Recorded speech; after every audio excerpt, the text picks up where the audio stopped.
Bueno, me presento, mi nombre es Lourdes González, yo soy cirujana general, actualmente haciendo la subespecialidad de cirugía en trauma en el Hospital de Urgencia de Córdoba. Y bueno, el día de hoy voy a presentar un caso que tuvimos acá en el hospital, que bueno, lo denominamos Plan C, que ya lo vamos a desarrollar con el caso al nombre del Ateneo. Bueno, este caso comienza con un paciente de sexo masculino, 41 años de edad, como antecedente relevante solamente de consumo habitual de cocaína y marihuana. El paciente es traído por el servicio de emergencias al shock room de nuestro hospital con una herida de arma de fuego, transfixiante tóraco-abdominal, donde se evidencia un orificio de entrada en la región dorsal derecha y un orificio de salida en hipocondrio derecho. Aproximadamente ingresa a la sala de shock 15 minutos posterior al hecho. Al examen físico, cuando lo recibimos en la sala de emergencias, el paciente presenta una tensión arterial de 109 sistólica, 87 diastólica, una cardíaca de 94, 21 de frecuencia respiratoria, saturando 98% aire ambiente, con un índice de shock al ingreso de 0,86. El examen físico, de acuerdo a la TLS, el paciente bueno, no presenta sangrado activo externo, la vía aérea está permeable, sin signo externo de trauma a nivel del cuello, tórax simétrico con regular mecánica ventilatoria, pero buena entrada bilateral de aire, ingurgitación yugular negativa, los pulsos periféricos están presentes, simétricos, un glago de 15 en 15, movilizando cuatro miembros, y a nivel abdominal sí evidenciamos un orificio de proyectil en la región dorsal derecha y otro en hipocondrio derecho. En el abdomen presenta dolor y defensa generalizada. Como manejo inicial, se coloca doble vía periférica en el shock room, se pasan 800 centímetros cúbicos de fisiológica, se realiza analgesia, antibiótico profilaxis, se coloca sonda nasogástrica y vesical, se realiza la carga de ácido tranexámicos y se solicita laboratorio y hemotipificación. Como estudio complementario también del examen inicial, la valoración inicial, se le hace un IFAS que como positivo tiene líquido libre en los cuatro cuadrantes, el aire en pulmonar bilateral positivo y ausencia de líquido pericárdico. Y a nivel del laboratorio, el primer laboratorio que tenemos al ingreso, tenemos un hematocrito de 37,7, una hemoglobina de 12,7. Como importante en este laboratorio, lo único alterado es el ácido láctico de 4,99 y un exceso de base de -4,1. También tiene levemente aumentada la CPK en 292 y las transaminasas, específicamente la GOD y la GPT, ligeramente aumentadas. Bueno, con este paciente vamos a preguntarnos qué hacemos, qué conducta tomaríamos inicialmente.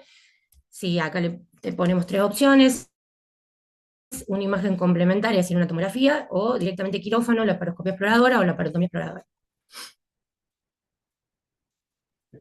Bárbaro, Lourdes, muy interesante el caso, muy interesante. Bueno, queda abierta las preguntas que nos hace Lourdes para la sala. Quien guste participar. Camilo, adelante.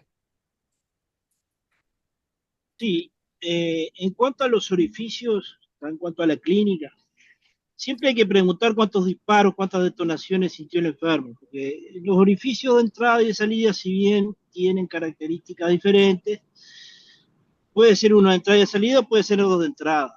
Eso es una cosa que uno siempre tiene que pensar. Otra cosa que le voy a preguntar a la colega es cuánto tiempo transcurrió desde el balazo hasta que llegó al showroom. Porque 15 llama la atención que minutos, tenga una 15 minutos, dijo Lourdes, Sí. ¿no? y llama la atención que tenga una defensa generalizada en 15 minutos, ¿no? O sea, la reacción peritoneal en 15 minutos es muy difícil. ¿Ya? Este paciente está estable, entonces nos permite hacer perfectamente una tomografía para ver a dónde estamos parados y sobre todo para ver si hay neumoperitoneo. Si hay neumoperitoneo, hay que operarlo y no hay más vuelta. Lo otro es que el paciente tenga la suerte de tener una lesión hepática sin sangrado activo, y bueno, eso nos permitiría, entre comillas, tener cierta conducta conservadora. Es lo que haría, un ataque. Gracias, Camilo. Ok. Daniel, Sí, muy bueno, Lourdes, el caso. El paciente, yo te quería preguntar si el paciente estuvo consumiendo cocaína antes del incidente, porque si estuvo consumiendo muy poco tiempo antes, esas presiones que tiene son bajas, ¿sí? En teoría, en teoría. Por otro Sí, lado, tiene una el, presión, Sí, sí, decime. Sí, para contestar, fueron 15 minutos aproximadamente lo que nos refiere el servicio de emergencia cuando ingresa. Y sí, tiene dos orificios el paciente, es cierto que no sabemos cuál es la entrada-salida, pero el paciente está consciente al momento del ingreso, nos relata el hecho y él nos explica que es un solo disparo y de atrás. Por eso asumimos que el orificio de entrada está atrás en la región dorsal y el de salida en el abdomen. Pero sí fueron 15 minutos de lo que nos relata el paciente y en un contexto de consumo de sustancias. Por eso tenemos ese antecedente Claro, al ingreso. claro, o sea, estaría en teoría, entre comillas, estuvo consumiendo mientras a los Ujú. momentos de efectuar el disparo. Debería tener que estar con una presión un poquito más alta. Por otro lado, la presión diferencial que tiene, fíjate, 107, creo, 109 contra 87, está muy cortito ahí el rango, ¿no? Es un signo precoz de shock. Pero bueno, contestando a la pregunta, en estas condiciones, conociendo que el tomógrafo lo tiene ahí cerquita, le llevo a tomografía, ¿no? Por supuesto. Bárbaro, Daniel, Bien. gracias. Pablo, Yo creo que hasta demostración de lo contrario, esto hay que considerarlo una herida toracoabdominal, a pesar de ese IFAST que ya sabemos la alta sensibilidad que tiene, pero no descartar por la trayectoria que se generó ahí esa posibilidad. Entonces, por otra parte, este paciente tiene una defensa abdominal generalizada, ¿no? Lo cual constituye una peritonitis. Este, y parece que, bueno, un poco también me llamó la atención lo que decía Camilo. Si es así, esto habitualmente no es en forma tan rápida, no es solo sangre, sino seguramente haya contenido digestivo, que es lo que genera esta irritación tan rápida e intensa. La sangre creo que no, aunque son pacientes difíciles de valorar. Este, entonces, la imagen complementaria, una tomografía, creo que sí, está en condiciones de ser trasladado. ¿Para qué?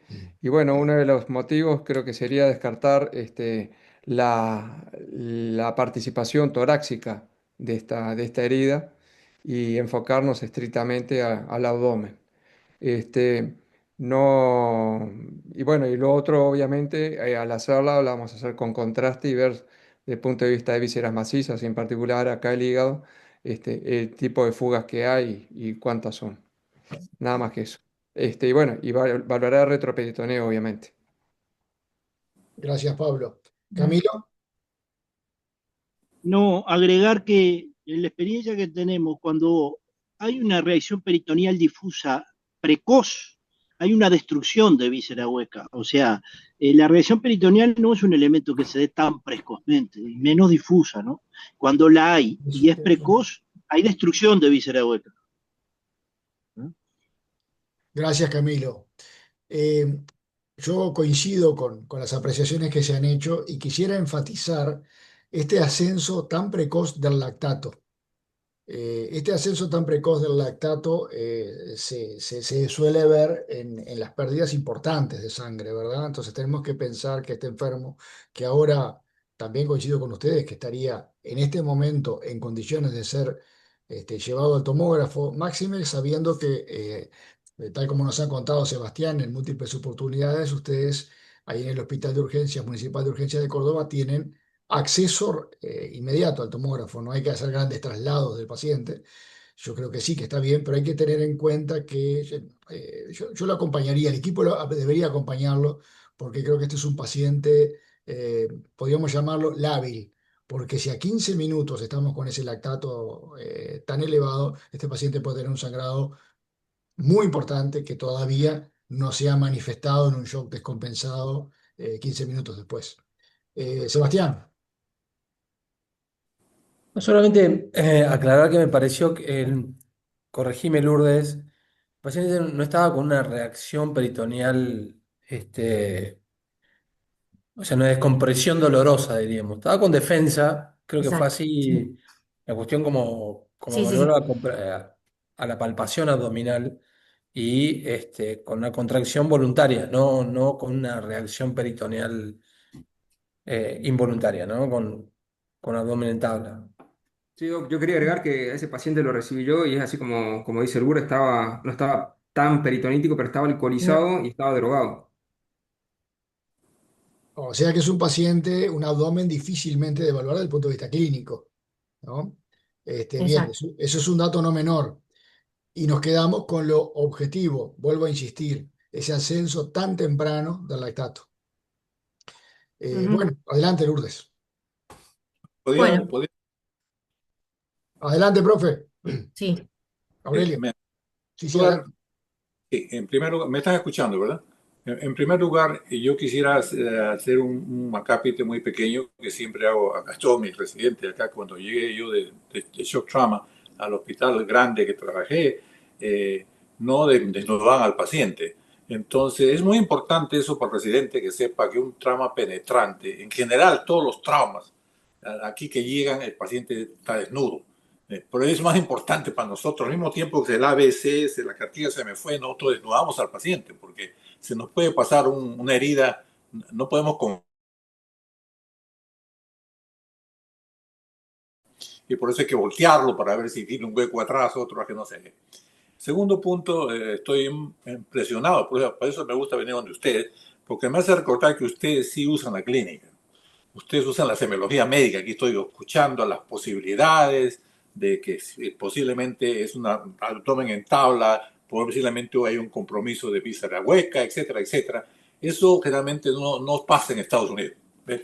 Aquí eso, la clínica desaparece, como decía como Tronchansky, ¿no? Porque la clínica es soberana, decía eso Tronchansky. Y es verdad, estoy aprendiendo aquí, ustedes usan todos esos maniobras que son muy importantes, ojalá que acá hubiera lo mismo. Aquí el paciente de esa naturaleza, si el FAS es positivo, ¿no? El paciente se mantiene, a pesar que es positivo, se mantiene estable relativamente, pues el ácido básico está elevado también, o sea que está en shock en realidad. Ese paciente lo llevamos al TAC. Pero aquí como cada emergencia tiene un TAC ahí, el paciente va, no lo mandamos, va con o sea que todo el equipo va junto con el paciente a la tomografía computarizada.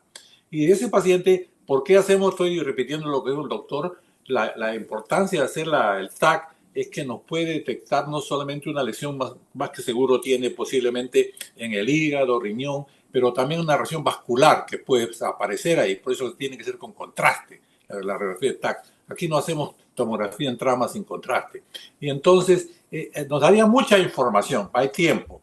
De otra manera, si este paciente estuviera pues realmente con la presión no responde a fluidos, ese paciente no habría razón, sabemos, para llevarlo al taxi, se iría, como dicen acá, el quirófano a operar. Esa es o sea que todos hemos dicho la misma cosa hasta este momento, en una forma u otra. Gracias, profe. Bueno, Lourdes, hay coincidencia en la bien. sala. Contanos. Bueno, claramente también decidimos lo mismo y decidimos llevarlo al tomógrafo, ya que como bien dijeron, lo tenemos ahí al lado de Showroom. Eh, Pasamos el paciente al tomógrafo y acá les muestro la tomografía para que vean inicialmente. Es la fase arterial.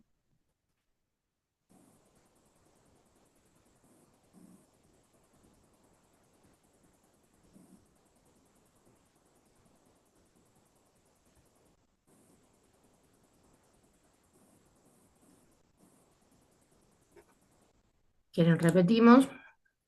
Sí, porque como pasan las dos a la vez está Una difícil para ver. pasada más.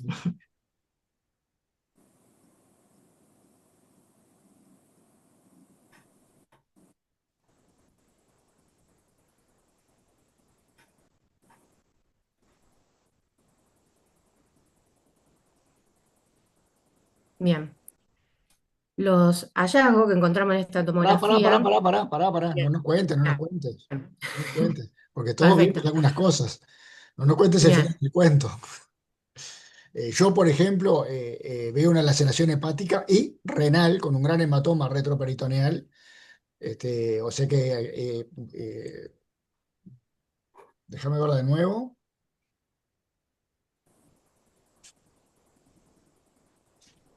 No veo un gran hematoma perihepático, sí veo una gran laceración hepática y un gran hematoma retroperitoneal. No sé qué opina el resto de los concurrentes a a la reunión. Daniel, adelante.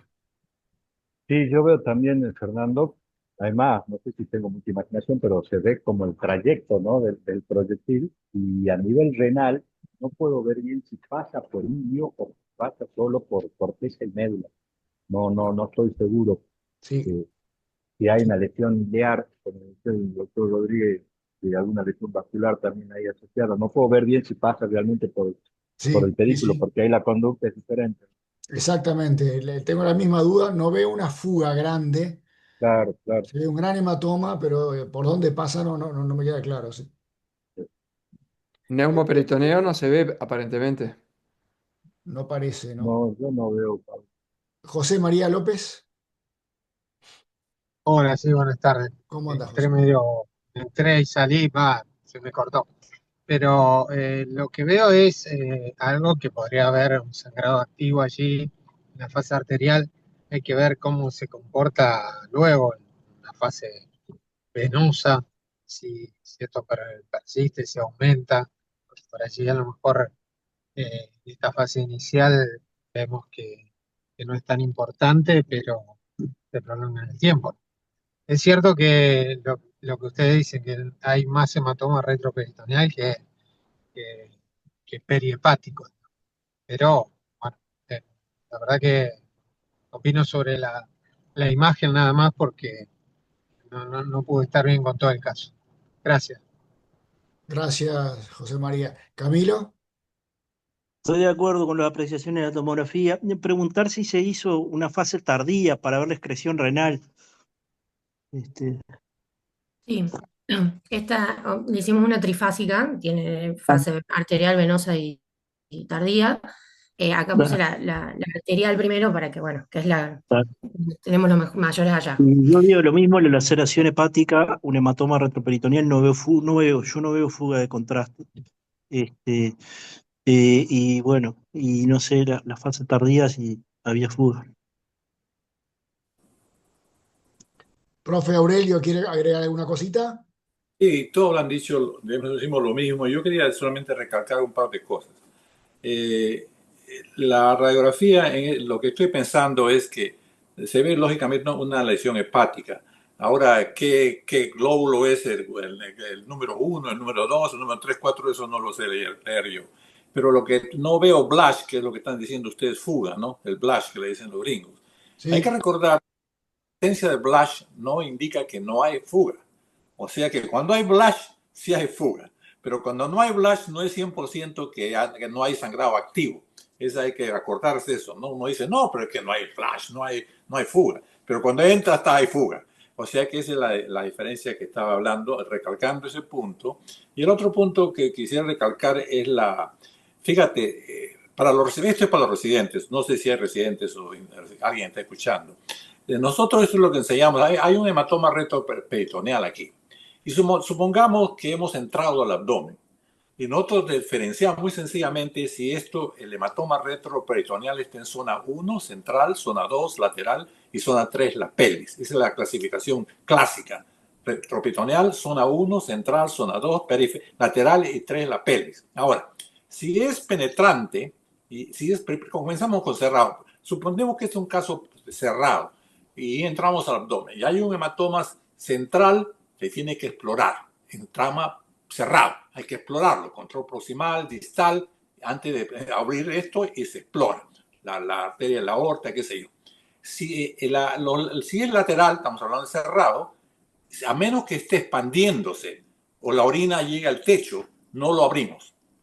Cerrado, no lo abrimos. Si hay hematoma, pero no está expandiéndose ni hay fuga de orina, no lo abrimos. Cerrado, estoy hablando. Y tercero, si es pélvico, ¿no? Ahí pues, si no está sangrando, eso se lleva a angiografía, si está, o lo dejamos, lo observamos. Ahora, penetrante, retroperitoneo, zona 1 se explora, zona 2 se explora, zona 3 se explora. A las 3 de la mañana, eso es lo que yo sé. Yo no pienso mucho, ustedes piensan un montón y estoy aprendiendo a pensar, porque el gringo no piensa, dice, si está cansado. Si es cerrado, zona 1 se explora, zona 2 solamente si hay orina o expandido, zona 3 no se toca. Si es penetrante, zona 1 se explora, zona 2 se explora, zona 3 se explora. Ahora, el CAT scan puede cambiar esto. ¿Ves? Porque si tú tienes CAT scan, tienes más información para decidir si vas a explorar o no un hematoma en zona 3, o sea, del riñón. Acuérdate de una cosa, que si tú abres Gerota fascia del riñón y no tenías control proximal, terminas sacándote el riñón, porque sangra tanto que te desesperas y sacas el riñón necesariamente. Pero si tienes información de la tomografía computarizada, ya puedes tener una mejor idea cuando entras a operar. No sé si esto sirve o no sirve, pero quería decirlo para los residentes sobre todo, ¿no? A 3 de la mañana de la Muchas gracias, profe. Ahora que tú repetiste varias veces la tomografía, estoy viendo que sí hay un hemoperitoneo que asciende, que está en el Douglas y asciende por la gotera izquierda y periesplénico, hay bastante sangre, sí. No veía tanto perihepático, veía sobre todo el hematoma renal, pero tiene un hemoperitoneo importante en el Douglas y a izquierda. Bueno, Lourdes, contanos. Bueno, el informe y lo que nosotros vimos y evidenciamos fue un trauma hepático, grado 4, con fuga de contraste, que acá se puede ver en la imagen de la izquierda, y el trauma renal derecho de grado 3 sin fuga arterial. Se ve una gran destrucción del polo inferior del riñón, pero no se evidencia fuga arterial, y tampoco en la fase excretora le vemos fuga en el sistema colector. Así que bueno, ahora volvemos a preguntar qué hacemos con este paciente, con ese TAC. Y bueno, acá para que también opinen qué conducta tomaríamos. Perdón, esa tomografía la hicieron con una sonda nasogástrica puesta, me da la impresión, y sin cateterismo Sí. vesical. No, las dos tenían. Se le colocó nasogástrica y vesical al momento del ingreso. ¿Y tenía hematuria No, clínica? tiene No, hematuria. no Sí. tenía orinas hematúricas tampoco. Bien. No. Daniel, adelante. El paciente, independiente, ¿no?, del ataque, según dijiste, Lourdes, está con reacción peritoneal. Yo no sé si, aparentemente eso es sangre, lo que no sé si no hay líquido intestinal también ahí, ¿no?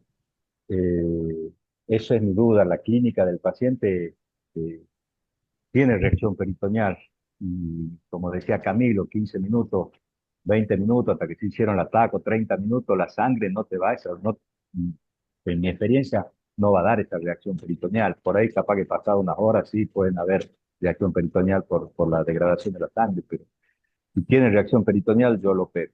No sé cómo estará ahora el paciente, ¿no?, después Sí. del ataque, Igual cómo estará el abdomen. para aclararlo, en realidad no es que tenía un abdomen agudo en tabla, peritonítico. Estaba en un contexto donde estaba muy intoxicado, muy dolorido, gritaba de dolor y tenía defensa más que todo voluntaria, no un abdomen peritonítico para... Está bien. Y la otra cosa Claro, que acaba de decir, el paciente estaba intoxicado, ¿no? El examen sí, ya se tiende un poco dificultoso, no exacto. muy fidedigno. Y sí, yo más en esta circunstancia y en mi hospital, por ahí capaz que en otro hospital ustedes le pueden hacer una angio, lo controlan, pero aquí está un Y te poco hago más una complicado. pregunta, Daniel. ¿Tú Sí, lo operarías? ¿Le harías una sí, laparotomía sifopúbica o una laparoscopía? sí.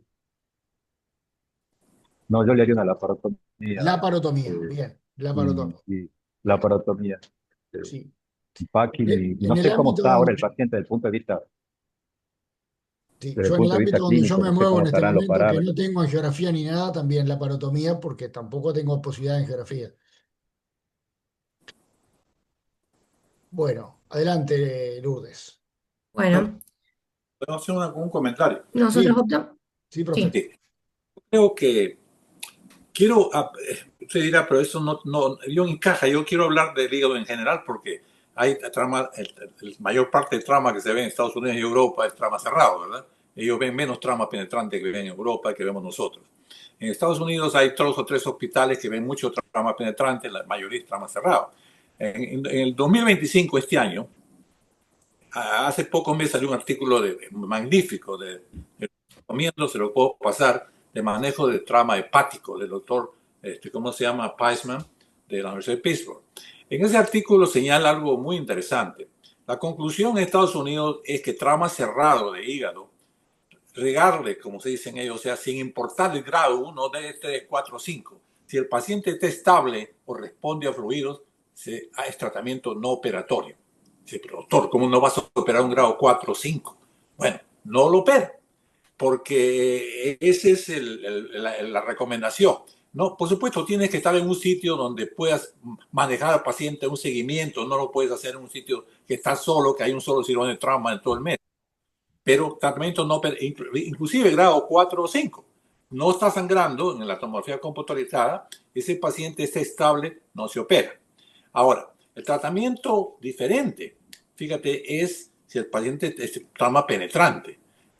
A pesar que ustedes que hay mucha gente que no opera trauma penetrante en Estados Unidos, eso es un artículo que publicó Feliciano un tiempo, la novia Feliciano, toda la novia del doctor Tomás Escalea, pero fueron 6 casos. La indicación para no operar un trauma de una penetrante de hígado, la tomografía en primer lugar tiene que demostrar que no hay lesión de víscera hueca. Para eso es la tomografía. Si es ese caso y tú tienes experiencia en esas cosas, tratamiento no operatorio. Pues yo creo que va a ser bien difícil que encuentre en Estados Unidos gente con un baleado del abdomen con lesión obvia del hígado que no lo va a explorar, ¿no? Porque puede haber otra cosa. Eso quería ahora, la angioembolización, después voy a hablar, hay que tener mucho cuidado, porque la angioembolización es más efectiva en trauma cerrado, con menos complicaciones que cuando se usa en trauma penetrante. Después podemos hablar de eso. Gracias, profe. Sebastián. Bueno, como para tomar los conceptos que se han dado hasta ahora, que el profe, la verdad que ha sido muy acertado. No es muy habitual que uno pueda indicar, ¿no es cierto?, hacer una angio. Tiene que ser un paciente muy seleccionado de trauma penetrante para poder tener un éxito, diríamos, en ese tipo de tratamiento. Coincido que si el paciente está inestable o está peritonítico, si, a ver, si está estable y peritonítico le hago la tomografía, si está inestable y peritonítico voy al quirófano directamente. Eso creo que no hay dudas. La inestabilidad es lo que marca a veces dónde va. Nosotros a veces, teniendo la ventaja de tener el tomógrafo al lado, tratamos de buscar alguna ventana con una buena reanimación, con una reposición de volumen tranexámico, como para que nos permita un poquito hacer una tomografía, ¿no? Porque quiero recalcar eso que dijo el profesor Rodríguez, que está bueno uno tener, cuando entra a quirófano, saber qué es lo que está pasando y dónde tiene que ir o en primer lugar o terminar de buscar. Con lo del riñón es clarísimo, si uno abre la gerota en el hematoma retroperitoneal, por ahí termina sacándolo porque no tiene controlado el hilio y a veces el hilio no está comprometido y muchas veces no es necesario hacerle nada. Entonces, nosotros tratamos siempre de hacer la tomografía. Bueno, en este caso en particular, no podíamos este, descartar que hubiera alguna fuga renal, que es lo que suele pasar también, eso que a veces no se ve en la tomografía y tenemos o fugas renales o de la pelvis renal, de la vía excretora, sin verla en la tomografía, pero sí se veía en el hígado.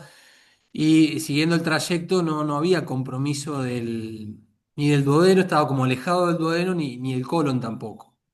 Así que bueno, eso nos animaba un poquito a tomar alguna decisión un poquito más arriesgada, ¿no? Viendo bien la tomografía y teniendo las alternativas de tratamiento.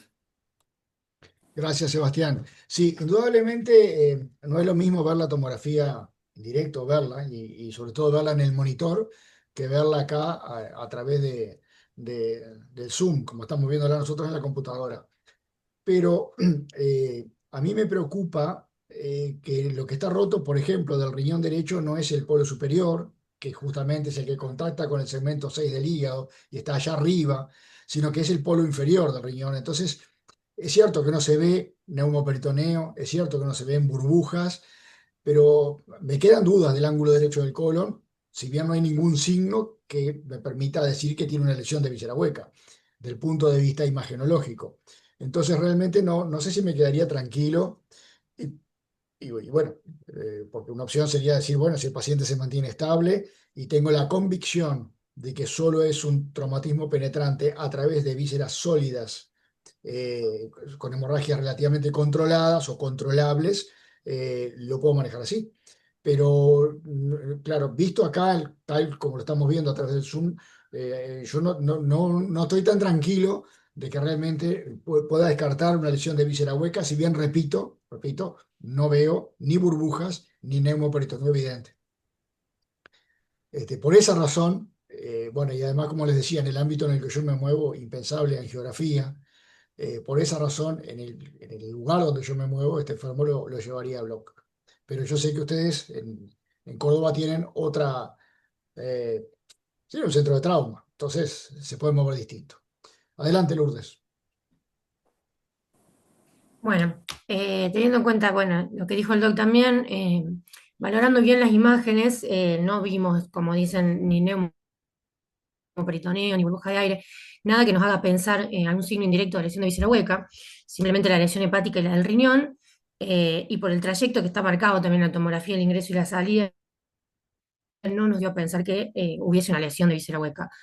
Teniendo en cuenta que también tenemos disponible nosotros el angiógrafo, optamos por la angioembolización, por llevar al paciente al quirófano con el servicio de diagnósticos por imágenes. eh, Ingresamos con ellos y realizamos la angiografía inicialmente y luego intentamos la angioembolización. Inicialmente se canuló la arteria renal derecha, se hace la angiografía inicialmente y sí se ve el blash del polo inferior en la angiografía, que no se veía la fuga de contraste en la tomografía, así que se decide angioembolizar el riñón derecho, se hizo una descoagulación selectiva del polo inferior, y cuando se intenta ingresar a la arteria hepática común, en la angiografía hace una codadura en la salida del tronco celíaco que impide, tras varios intentos, que se pueda ingresar a la arteria hepática común. Por lo tanto, intentando ya angioembolizar el riñón, intentando embolizar el hígado, en un momento, bueno, le damos por fallida la angioembolización, eh, ya aproximadamente pasando un buen tiempo desde el ingreso del paciente al quirófano. Y bueno, con este paciente, donde falla la angioembolización hepática, sí podemos angioembolizar el riñón, y dentro del quirófano, estando nosotros ahí con el servicio de diagnóstico por imágenes, colaborando con la angioembolización, el paciente en el quirófano comienza a taquicardiazarse, se hipotensa y el índice de shock se nos modifica, que inicialmente estaba en 0,87, ahora tenemos un índice de shock de 1,38, y bueno, obviamente nos planteamos ahora qué hacemos con este paciente en el quirófano que no pudimos embolizar.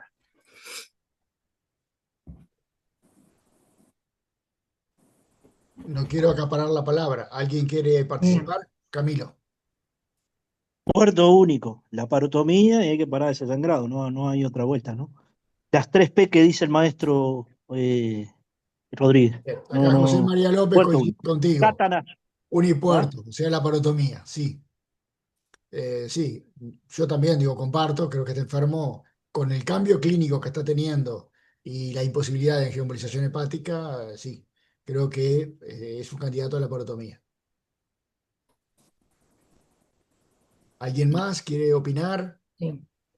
Creo que acá alguien comenzaría con una angiograma, porque este paciente tiene, y yo sé que estamos tratando de no operarlo con, es decir, abrirle la barriga, ¿no? Pero yo creo que, en primer lugar, que a las 3 de la mañana un angiografista no está ahí.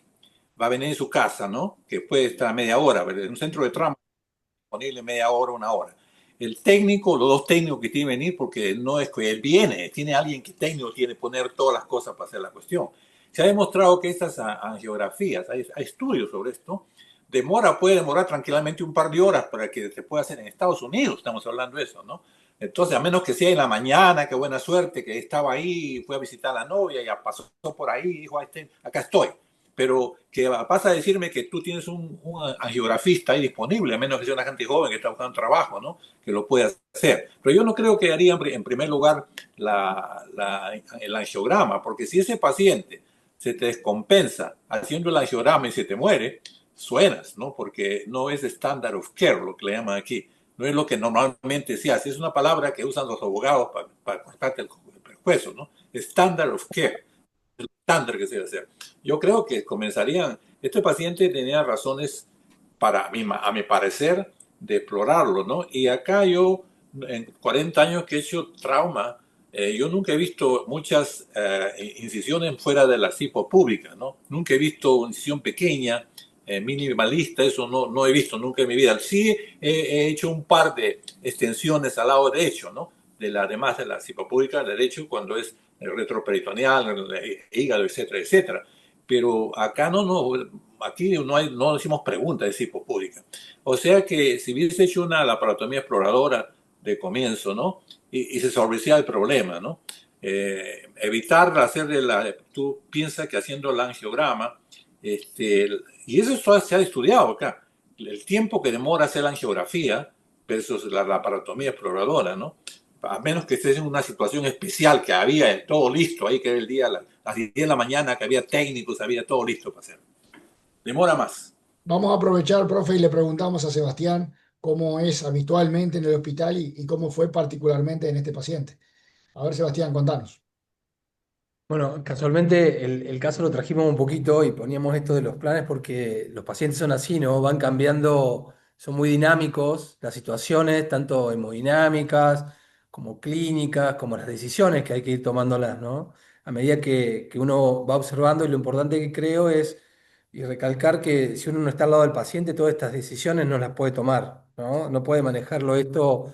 Si un paciente con una herida penetrante que sabemos que de alguna forma puede ser quirúrgico, dejárselo al emergentólogo que lo maneje, solamente, ¿no? Entonces, nosotros tenemos en el hospital, casualmente Lourdes mostró ahí, teníamos una sala, una hermosa sala de geografía, pero el angiógrafo se rompió hace bastante. Entonces empezamos a buscar alternativas y la última alternativa, que creo que ya se les he comentado, es poner un buen equipo de arco en C en el quirófano y convencerlo a los angiografistas que salgan de su zona de confort, que era el angiógrafo y el área de rayos, y hagan la angio en el quirófano. Entonces, de alguna manera, si bien no es tanto, nosotros le decimos nuestro quirófano híbrido.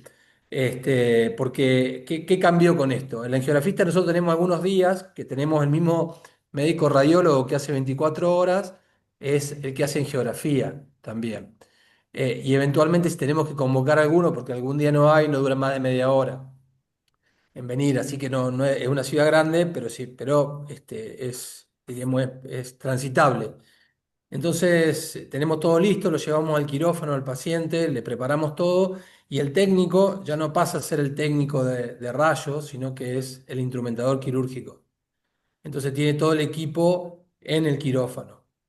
Eso acorta muchísimo los tiempos y a nosotros nos permite también, como en este caso, tomar una decisión, ¿no? Estamos haciendo una angio, se puede hacer el riñón y el que estaba sangrando y el hígado, que también estaba sangrando.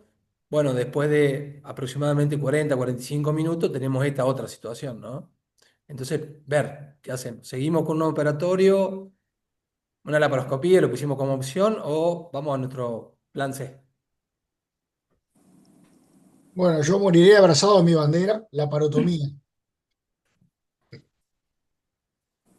Daniel, Bien, está silenciado. Sí, sí, no estaba hablando, Fernando, pero sí, yo también le voy con el plan C, no le hago la laparotomía, parte de lo que sí, mejor. Bárbaro. Bueno, contanos, Lourdes. bien. Bueno, en este caso, para comentar nomás, esto fue a las 8 de la mañana de un día viernes, por lo que estaba todo disponible en el quirófano en el momento. Pudimos hacer la angiomalización rapidísima. El paciente se lo llevó inmediatamente el tomógrafo al quirófano para angioembolizar.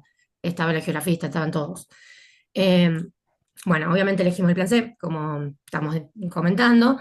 Se decidió la laparotomía exploradora. Se hizo un packing hepático. En la cirugía, nosotros obviamente, este video ya está lavado el hemoperitoneo, ya está la semiología intraoperatoria realizada, no evidenciamos lesión en ningún otro órgano, excepto la herida transfixiante en el nivel 5 hepático, con ingreso y salida, se ven los dos orificios, y con un sangrado activo leve. Razón por la cual le hacemos el packing. Se hizo maniobra de Kocher por las dudas para ver el duodeno, no se evidenció lesión en ningún otro órgano. Y sí, en esta cirugía no se puede acá ver bien, pero sí evidenciamos el hematoma en el retroperitoneo, en la zona 2, no pulsátil, no expansivo, razón por la cual no se lo exploró, y además el riñón ya estaba previamente embolizado. Se dejó abierto y contenidos con un sistema de back, y como, bueno, para aclararlo nomás, en el momento de realizar la vía central, el anestesista para el pasaje de derivados, también el paciente tiene neumotoras por punción, por lo que se realiza el avenamiento pleural, pero durante la realización de la vía central, del lado derecho. Lourdes, Sí, aprovecho para hacerles una pregunta, Lourdes y Sebastián, sí. los dos. En este caso de heridas transfixiantes por arma de fuego del hígado con sangrado activo, ¿qué experiencias tienen ustedes en la colocación de un balón transhepático insuflado como forma de hemostasis? Sí, es una opción. En este caso en particular, nosotros hicimos el packing, siempre colocamos la compresa y esperamos a ver si se llenan mucho de sangre o no. En este caso, con el primer packing lo esperamos un ratito, no hubo un sangrado muy extenso, como que se controló la hemostasia con el packing inicial. Por lo que hicimos solamente eso. Ahí está. Esa fue la razón por la Sí, cual no optaron por un balón insuflado. sí. Bien. Sí, Sebastián, adelante. Bueno, con tu pregunta, nosotros hemos utilizado algún dispositivo casero con un preservativo hace mucho tiempo. Eh, También hemos puesto, tratando de canular, diríamos, el trayecto con una Foley y ponerle un Miculix, diríamos, como para que la Foley no haga de tope y poner el Miculix. Pero cuando vemos que el packing funciona, no nos resulta mejor para después, diríamos, en el manejo, poner el dispositivo en lugar del packing que funciona. No sé si me explico. O sea, si el packing no funciona, Ujú. no ponemos nada de balón insuflable. Sí, sí, queda claro, queda claro. Está bárbaro. O sea, primera maniobra packing y ven qué pasa. Está perfecto. Exactamente. Gracias. Adelante, Lourdes. Bueno, Un comentario. Sí, sí. Para la gente más joven. Nosotros le enseñamos, esto es lo que hacemos rutinariamente. El gringo está, no estamos robots, no porque son robots, somos robots en pensar en robots, hacemos las cosas muy robóticas. Primero quiero aclarar una cosa. Siempre lo digo, nosotros hablamos de las guidelines, lo que escuchamos, la AST tiene su guideline, la IS tiene su guideline, todos tienen guidelines. Pero los gringos muy vivos, abajo dice, las guidelines solamente son recomendaciones. Que, por ejemplo, me dice el presidente de la ICE, Aurelio, tú eres el experto en la ruptura de aorta, ¿por qué no te consigues unos amigos y revisan toda la literatura y publica las guidelines de ruptura de aorta en trauma cerrado? Entonces yo me con mi amigo de Argentina, mi amigo, y le digo, vamos a revisarle, les mando toda la literatura, ellos revisan y luego sacamos conclusiones basadas en evidencia, prospectivo, randomizado, qué sé yo, y se publica. Pero abajo dice el gringo, estas solamente son recomendaciones. Al final es el clínico, en este caso el doctor, tu jefe, el que decidió hacer la angiografía primero. Él es responsable, si eso le funciona bien, está bien. Pero nosotros pensamos que las guidelines son la palabra de Dios. Pero que la IS dice que así no se debe hacer. No te están diciendo eso, te dice que son recomendaciones. Nosotros hacemos mal la traducción. Segundo punto, le enseñamos al residente una vez que abrimos, dos casos pueden pasar. Uno que no está sangrando mucho, parece, no se está exsanguinando el paciente. Ya inclusive le han hecho el angiograma, que tienen una idea. Nosotros estamos obligados a empaquetar los 4 cuadrantes. Estoy seguro que eso lo hacen, ¿no? Los 4 cuadrantes, pack. Y luego vamos del que menos sangra hasta que más sangra, hacemos el running del vago, el intestino, todo, abrimos las cavidades, los epiplones, vemos que el páncreas está bien, porque esta es la oportunidad, no se te puede pasar algo si no suenas legalmente también. ¿Cómo es que no viste todo el abdomen? Nos concentramos luego en el hígado. El otro punto es que si está sangrando el hígado exsanguinario, en ese momento hacemos las primeras P's, ¿no? Primero es pushing, o sea, comprimir el hígado de derecha a izquierda y hacia atrás, y le damos oportunidad al anestesiólogo de resucitar al paciente porque se está ensanguinando en el hígado, tiene que darle oportunidad que le dé las plaquetas, el protocolo de transfusión masiva y toda esa vaina. La P. El segundo hacemos después del packing, la segunda P que es el Pringle, ¿no? El Pringle, una vez que se hace el Pringle y el packing, si eso no para, ya estás pensando tú, aquí hay un problema. Entonces ahí tienes que tomar una decisión. O no es un tipo que no sabe qué hacer después de eso, que no tiene experiencia con agarrar retrohepática y esas cosas, y tienes que pedir ayuda a la otra P, el teléfono, ¿no? Tu amigo, y decir, mire, venga, ayúdame, porque el paciente se va a morir si no sabes qué es lo que va a hacer después a 2P. Si tú te tratas de aprender en ese momento que, a ver, yo costo el ligamento como falciforme y pongo mi mano para abajo y veo una cosa blue ahí, que es la suprahepática y la clanco porque es la vena media hepática, qué sé yo. Ahí no puedes jugar, ahí tienes que determinar si tú sabes hacer eso o no, porque tienes tiempo. Comprimir y que venga alguien que te ayude. Eso nos enseñamos aquí que ser humble, o sea, que ser humilde, ¿no? Si no sabes, llamar. Entonces es muy importante empujar el hígado de mano derecha e izquierda, empujarlo para atrás, toes pushing, luego viene el packing y luego viene el pringo. Y si no, viene el teléfono, porque tienes que en ese momento llamar al angiografista porque no le has hecho, sabes que algo más vas a necesitar si no lo sabes hacer. Y por último, ya te pones en el cerebro que entras a otro nivel, ya es más complicado, ya tienes que ir a la suprahepática y todas esas cosas. O sea que ese es el problema que nos metemos en la cabeza y le enseñamos al residente, paso, pum, pum, pum, pum, pum, y eso vas haciendo. Gracias. Gracias, profe. Bien. Adelante, Lourdes. Bueno, en la evolución de este paciente, a las 18 horas postquirúrgica de la cirugía, el paciente evoluciona en RM, en el shock room, inestable hemodinámicamente, con requerimiento de vasopresores, de noradrenalina, y con un sistema de VAC en las 18 horas desde el momento de la cirugía hasta este momento, debita 600 centímetros cúbicos hemáticos. En total se le habían transfundido 4 unidades de glóbulos rojos, 6 unidades de plasma fresco congelado en total, y se lo está obviamente reanimando, pero no responde inicialmente a la reanimación en estas primeras 18 horas, y lo que más nos llama la atención es el débito del VAC, razón por la cual le decidimos hacer una tomografía a las 18 horas postquirúrgica a este paciente, que acá se las voy a poner para que la vean, después la comentamos.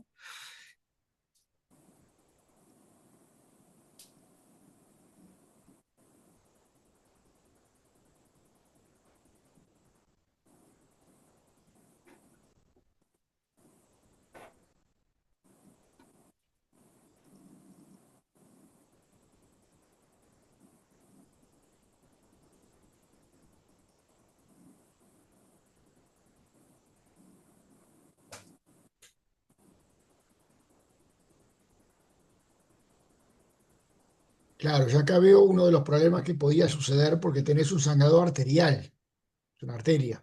Entonces, ahora tenés un hematoma intrahepático, ahí está, con una gran fuga intrahepática, ¿no? Este, Perdón, me olvidé de aclararles, por las dudas, esta es la fase excretora, no es la fase arterial. Me estás haciendo Sí, trampa se me entonces. pasó a aclarar el Me detalle. estás haciendo trampa. Perdón. De todo modo, Lourdes, me parece ver en el riñón, Sí. ¿no? Salida de contraste, fíjate, y por lo menos de medio contraste de la vía urinaria, no sé qué pasará con la parte vascular, pero seguramente debe tener sangrado renal, digamos, la parte vascular. Sí. Ujú.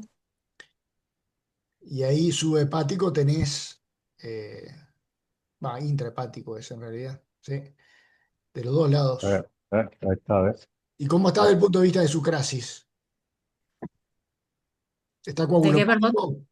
No, laboratorios sí. Está el paciente, se lo está reanimando en el shock room, pasándole unidades de glóbulos rojos, eh, está con mantenimiento de tranexámico incluso, con un laboratorio con una hemoglobina baja, no lo puse, pero en realidad el paciente inicialmente no responde a la reanimación. Por eso le decidimos hacer la tomografía y sobre todo por eh, también el débito del VAC, que nos llama la atención la cantidad.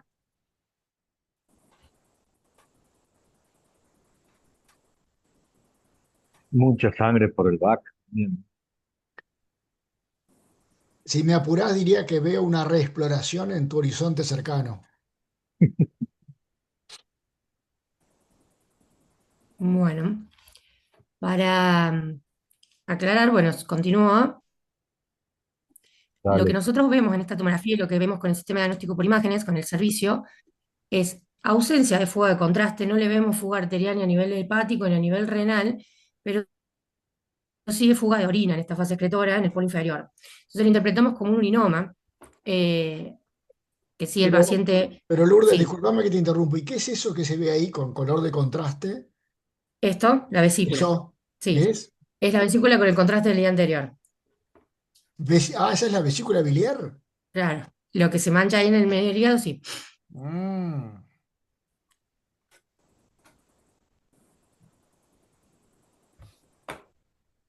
Entonces, Pero para tu bueno, manera, ¿qué es lo que sí, está sangrando?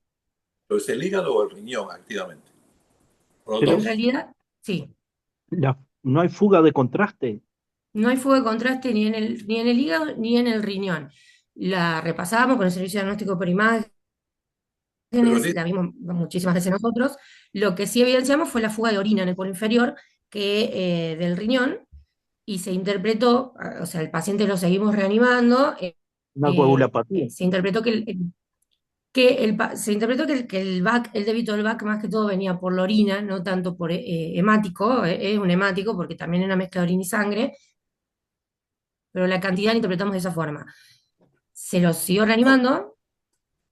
interpretación, porque la forma como tú lo describes es que estaba desangrando, entonces digo, está sangrando. El O sea que paciente tenía, sí, por eso fue la duda de que cómo continuar, que acá, bueno, le hago la pregunta de cómo seguir, porque el paciente está inestable desde el momento que sale del quirófano.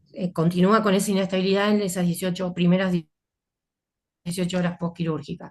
Pero acá, bueno, nosotros nos planteamos con esa imagen, sin fuga arterial activa ni en el hígado ni en el riñón, con esa fuga de orina, y con 18 horas desde realizado el packing,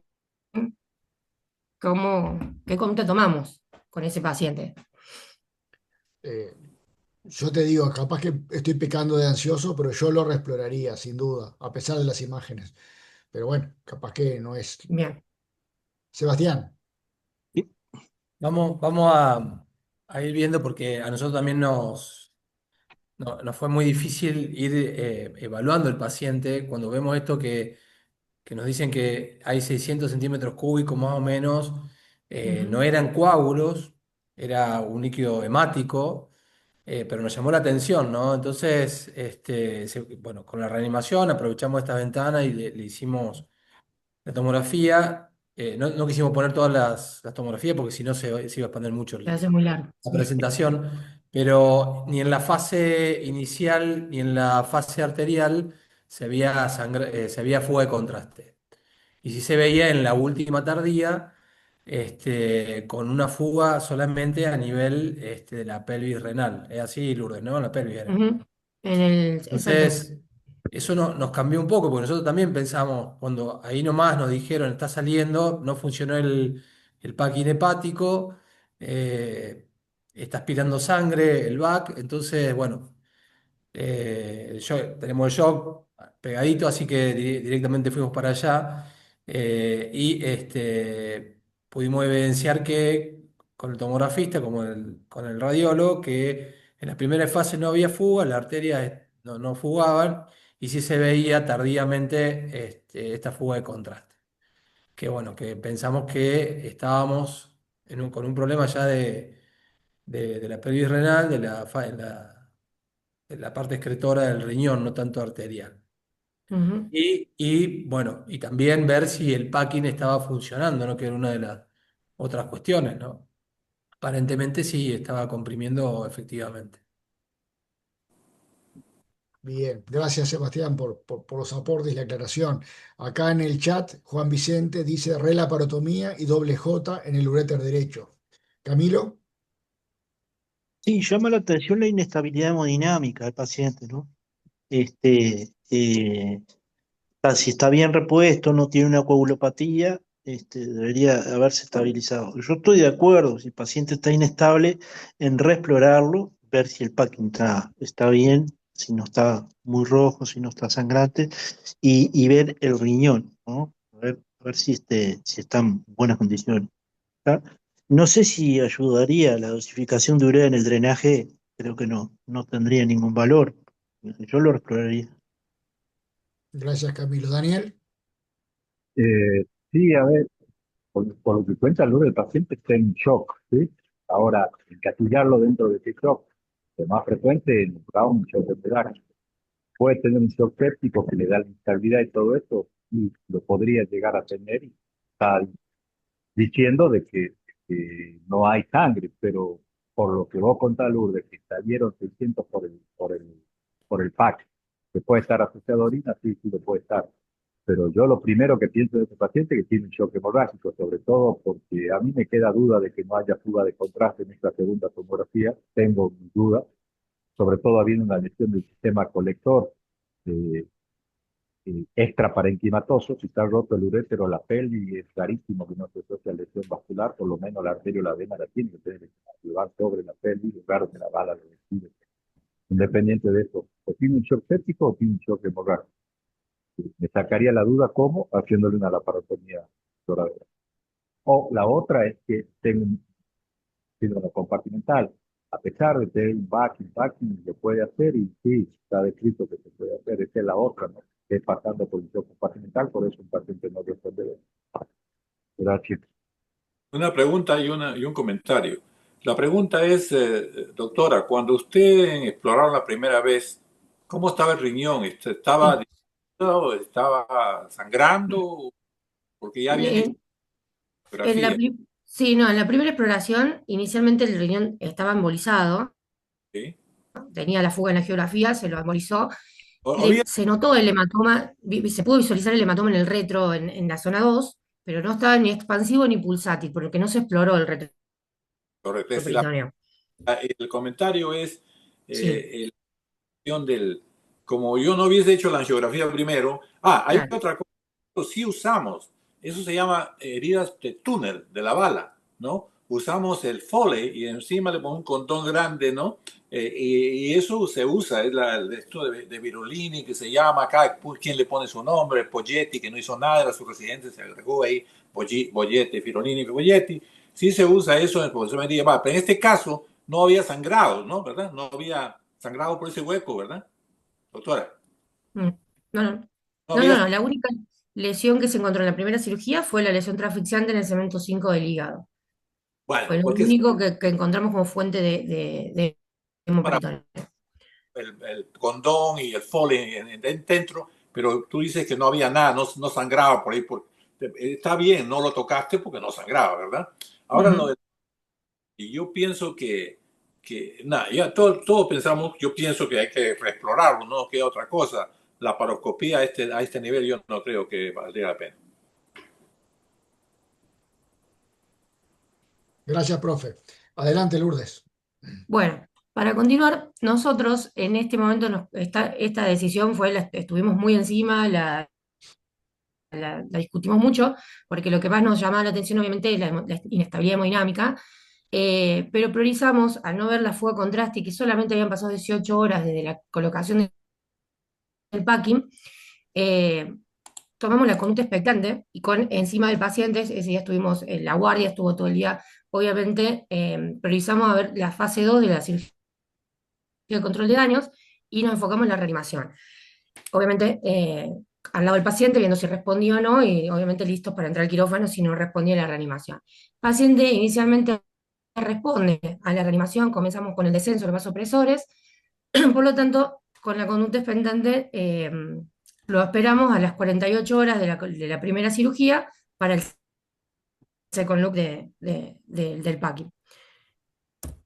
A las 48 horas ingresamos ya con la cirugía programada, le hacemos inicialmente una uretro o pielocistografía retrógrada donde vemos la fuga de orina a nivel del polo inferior y le colocamos el pigtail derecho y en un segundo tiempo reingresamos al abdomen, retiramos el packing hepático y no vemos sangrado activo en las 48 horas del control. No, el abdomen se ve bastante limpio, no sin hemoperitoneo, y el paciente respondió a esa primera, a la reanimación inicial. Por lo tanto, se decide el cierre de la pared y la colocación de dos drenajes, uno nasofrénico derecho y el otro subhepático. ¿Te puedo hacer una pregunta, doctor? Sí, Dime, la razón por la que la segunda fase del famoso damage control, sí. ¿no? Resucitación, que significa corregir la fisiología del paciente, para eso sale, ¿verdad? O tienes que reducir la bulimia, Exacto. todo esto se hizo, supongo yo, porque yo veo que se usa mucho en Sudamérica como los europeos, que en Estados Unidos no se usa mucho los vasopresores, ¿no? Yo nunca he visto usar los vasopresores. Ujú. Europa, ¿sí? ¿No? Y lo que acá se lo pone, el gringo lo pone los guidelines, si no trabaja nada, lo pone al último vasopresores, pero veo que a veces en Latinoamérica comienzan a ponerle vasopresores muy tempranamente. Pero a lo que voy es lo siguiente, el paciente en la segunda fase tiene que resucitarse, no es cuestión, por supuesto, de poner una cama ahí, ¿qué pasa, no? Pero tú me dices que sí, le dieron fluido, le dieron sangre, se necesitaba y todo en la UCI, ¿verdad? Y Por ya. supuesto. Cuestión Nosotros, sí. joven, el packing se saca muy lentamente, ¿no? Con mucho, porque si tú sacas el packing sin mucho fluido, comienza a sangrar, porque está pegado ahí. Y va a decir gente que le pone un plástico, que le regresa Ave María, qué sé yo, eso no existe. La cuestión es que tiene que sacarse con paciencia. Con paciencia, si no saca con paciencia, vuelve a sangrar. Y en este caso no sangraba, ¿verdad? O sea que al final No sangra. tú no estás asustado, porque tú cuando dijiste que estaba hemodinamicamente inestable y sangraba, da la impresión que estaba sangrando, pero era la orina que estaba marcada con sangre, ¿no? Exactamente. Lo que pasa es que en ese momento eso fue lo que nosotros nos planteó, estuvimos siempre con la duda de reingresarlo al quirófano en ese momento por la inestabilidad hemodinámica que inicialmente no respondía. Por eso lo planteé, porque esa fue la mayor duda que tuvimos con este caso, y tomar la conducta de esperarlo fue un poquito riesgoso, pero el paciente empezó a responder y obviamente con nosotros preparados para entrar al quirófano en cualquier momento. Pero bueno, logramos entrar a las 48 horas, no se evidenció, por lo tanto hicimos el cierre del abdomen y en la evolución, a las 24 horas del cierre, el paciente evoluciona con los vasopresores en descenso, en la terapia intensiva, con un laboratorio dentro de todo con parámetros normales, los drenajes del sufrénico derecho con un débito de 200, hemático, y el subhepático con un débito de 50, y comienza el proceso de descomplejización. Al tercer día postoperatorio del cierre, el paciente se extuba, los drenajes, bueno, tienen un débito, uno de 30 seroso oscuro y el sufrénico de 70 hematobilioso. Al sexto día del cierre tiene buena evolución, se decide el pase a sala común. Los drenajes hace 24 horas se encuentran negativos, pero en el día 7, postquirúrgico, el paciente en sala presenta un episodio de saturación con una regular mecánica ventilatoria, hipoventilación bilateral al predominio derecho, los drenajes negativos hace 48 horas, pero le evidenciamos un débito bilioso peridrenaje. Por lo que le hacemos una tomografía nueva, por eso pongo una sola, pero son varias, con protocolo para TEPA, y vemos esta imagen.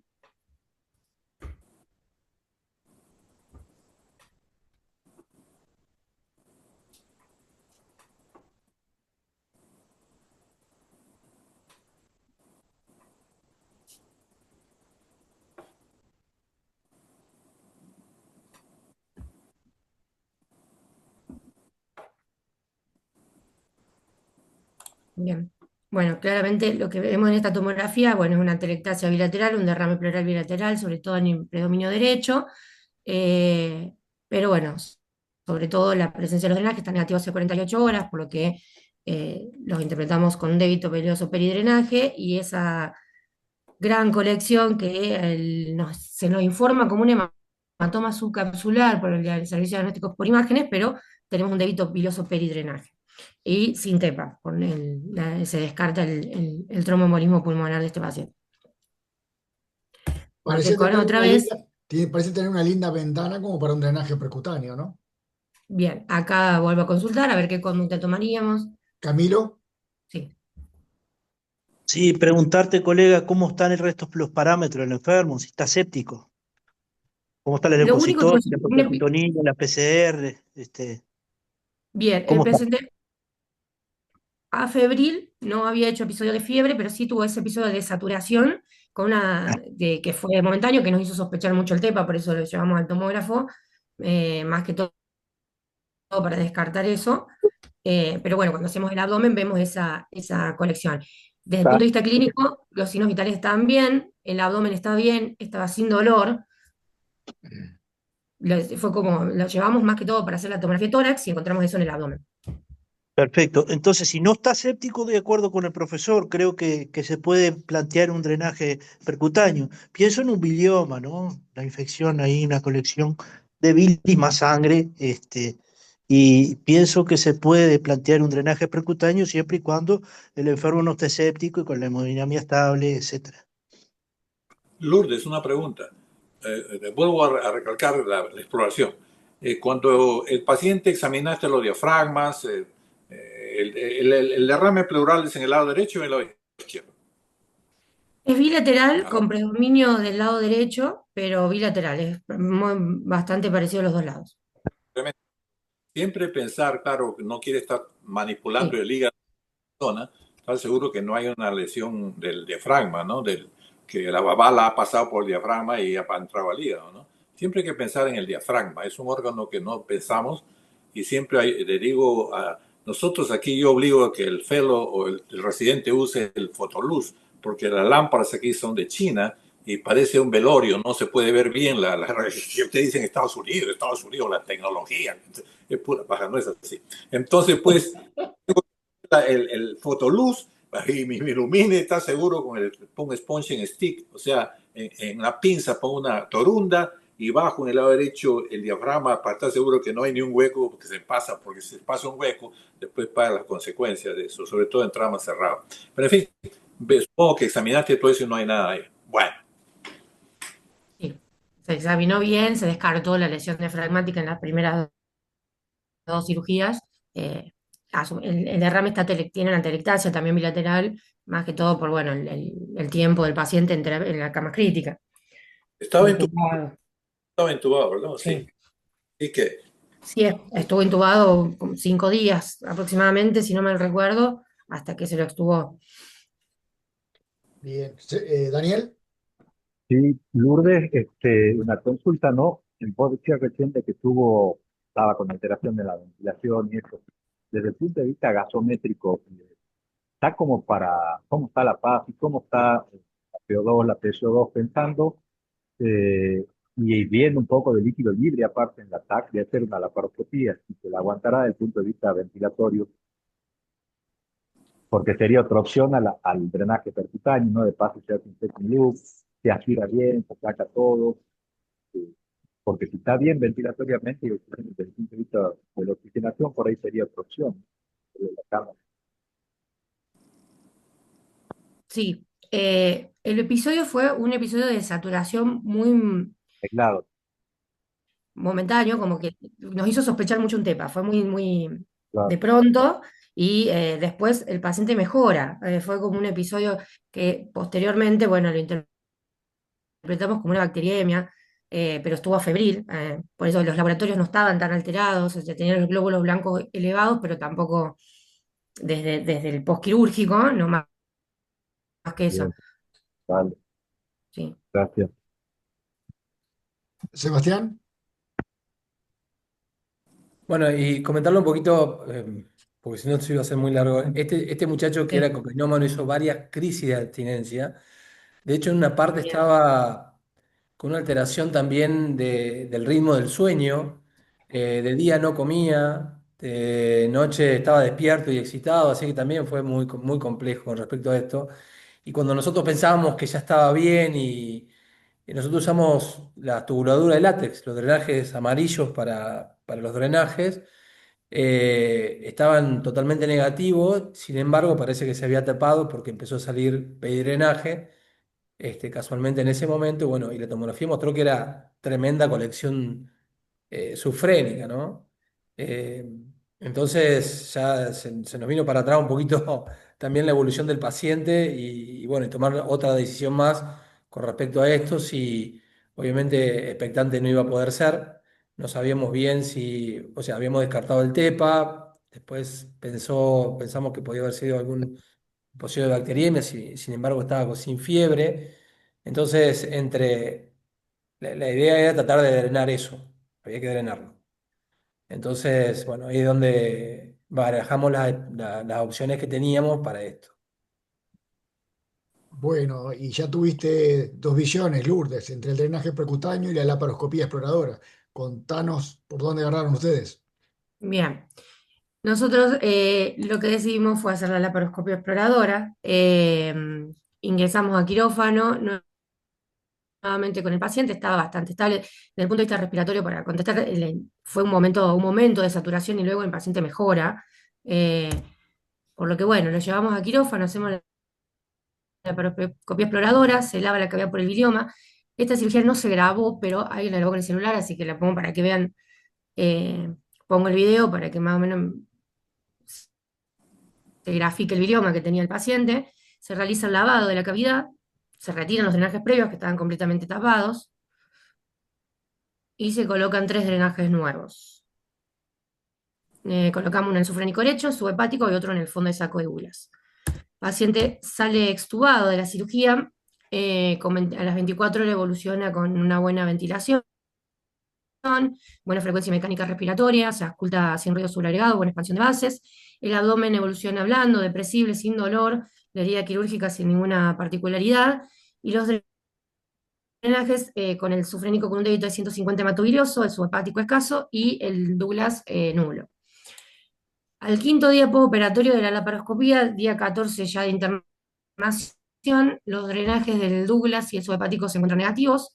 El sufrénico derecho con un débito de 50 centímetros cúbicos bilioso diario desde la laparoscopía. Le hacemos una ecografía que nos informa dos lesiones redondeadas en los segmentos posterior inferiores derecho de 3 por 5 centímetros, líquido libre moderada cantidad, y los drenajes bien dirigidos, sin dilatación de vía biliar. Por lo tanto, se decide retirar los drenajes en el Douglas y el subhepático que venían negativos y se decide la alta hospitalaria con buena evolución del paciente, mejoría de los parámetros de laboratorio, paciente tolerando dieta sin dolor, con el drenaje sufrénico derecho debido al débito bilioso que todavía, con bajo débito, pero todavía tenía en el drenaje. Y se lo sigue de manera ambulatoria. Al mes se hace una tomografía de control, que el paciente consulta con 72 horas ya de drenaje negativo, que se fue agotando. Esta es la imagen que hacemos al control de manera ambulatoria, donde ya vemos solamente el resto del estigma del trauma hepático, todavía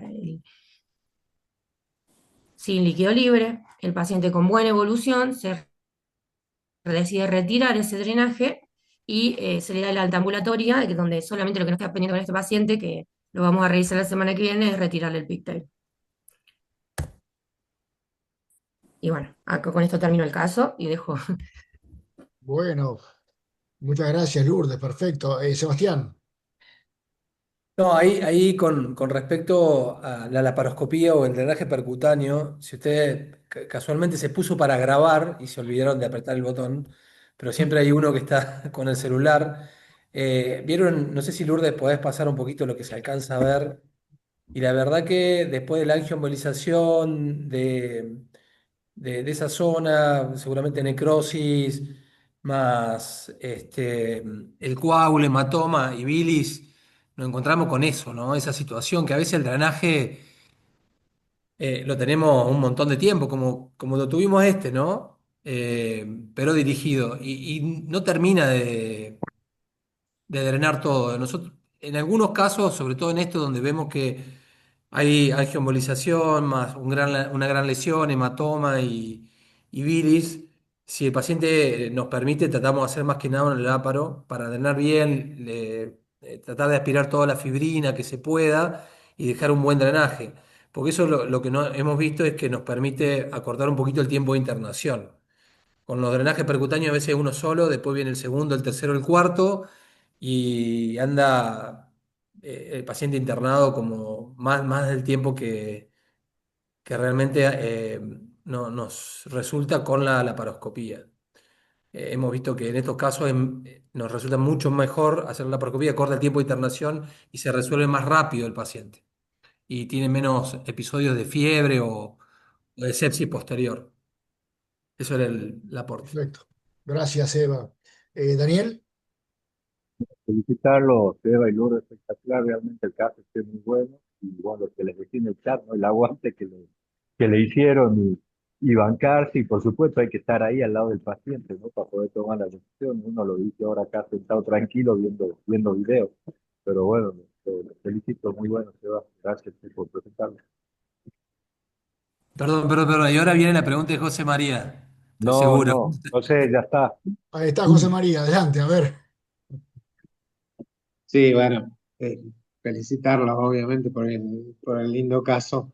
Y bueno, un poco lo que envidiamos a Córdoba, que tienen angio, que tienen un angiografista ahí instalado en el hospital, la posibilidad de muchas cosas que nosotros no podemos, pero sí tenemos CPRE. Entonces, yo creo que este paciente le hubiese hecho drenaje percutáneo más CPRE, como lo puse en el chat.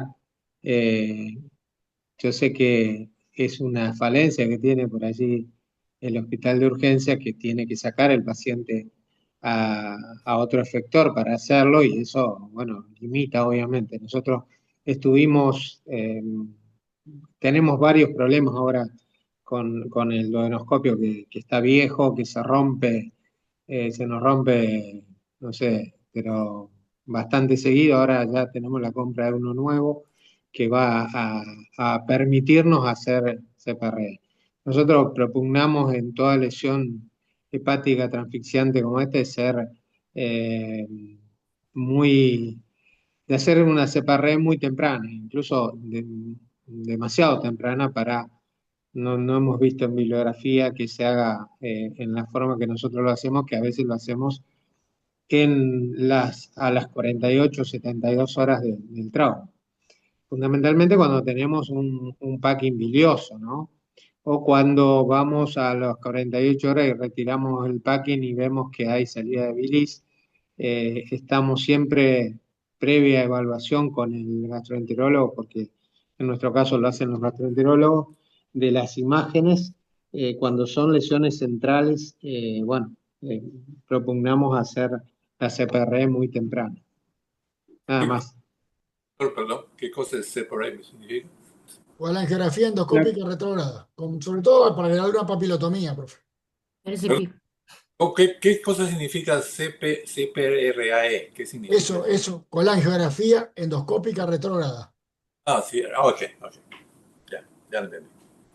Gracias. Sí, y habitualmente se coloca porque por allí la papilotomía da un edema de la papila y no tiene buen drenaje, así que lo acompañamos siempre con una prótesis plástica, digamos, Claro, para asegurar el drenaje de la vía biliar. perfecto, perfecto. Bueno, realmente ha sido un caso muy, pero muy interesante y me sumo a las felicitaciones de Daniel por el aguante. A mí me carcomía la ansiedad y le hubiera entrado, pero claro, hay que estar frente al enfermo, valorar los recursos, ver las imágenes, hay que estar ahí. Así que bueno, realmente ha sido un caso bien interesante para discutir y yo les agradezco. Muy linda tu presentación, Lourdes. Y bueno, Gracias. gracias por todo, gracias por todos los aportes de todos los que han participado en el Ateneo y los invito a reencontrarnos el martes próximo. Que pasen muy bien. Bueno, muchas Nos gracias. vemos. Muchas Abrazo, gracias. abrazo. Chao. Chao, Saludos a todos, felicitaciones. Chao, chao. chao, chao.